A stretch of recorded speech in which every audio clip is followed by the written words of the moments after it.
Let's talk about making your site a steady and profitable sales channel. The sky's the limit when it comes to traffic. But what can you expect as far as conversion rate and performance on your site?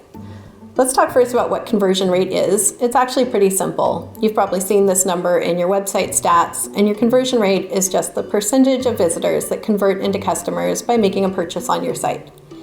To know what to expect, it's good to look at industry averages and benchmarks. Each industry will be different, and depending on the type of product you sell, you can expect a higher or lower conversion rate than the average. The average, though, is about 1 to 3% across all industries and all types of products.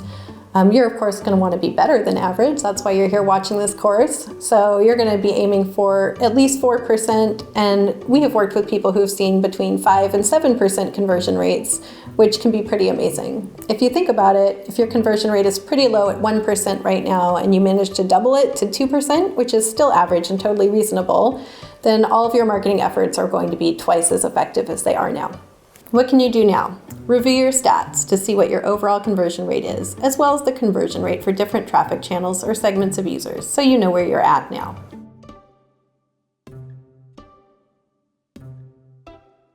Once you have great products and good traffic, you'll want to make sure your website is in tip-top shape. Without an optimized website, you're losing sales every day.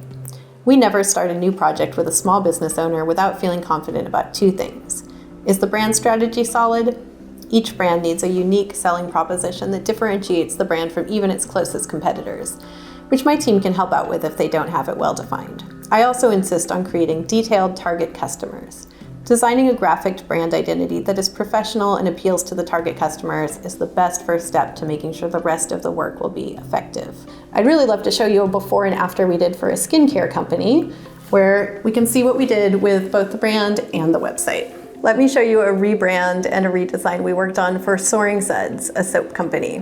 When Soaring Suds first came to us, they had this logo that they had designed. It looks pretty handcrafted here, but maybe a little too cute and a little too distracting. And they found that their perfect customer, this was really not the look they were going for. We worked with them to redesign the brand. You can see that the new logo is a much simpler, understated look that would appeal to a completely different target customer. You can also see that the new brand identity doesn't clash with the colorful soaps or products at all, and it really puts the emphasis on the products. Here is what their website looked like before we got to work on it. You'll see the photography and the logo here and the look of everything. After we looked at their stats and looked at their target customer and considered their goals, we worked together to build this site, which has the new branding and logo, as well as new photography with their new packaging. We really changed everything, and they've seen a big difference as far as sales. You can see that once we understood their target customer and what they were aiming for, we were able to design packaging that would really speak to these people.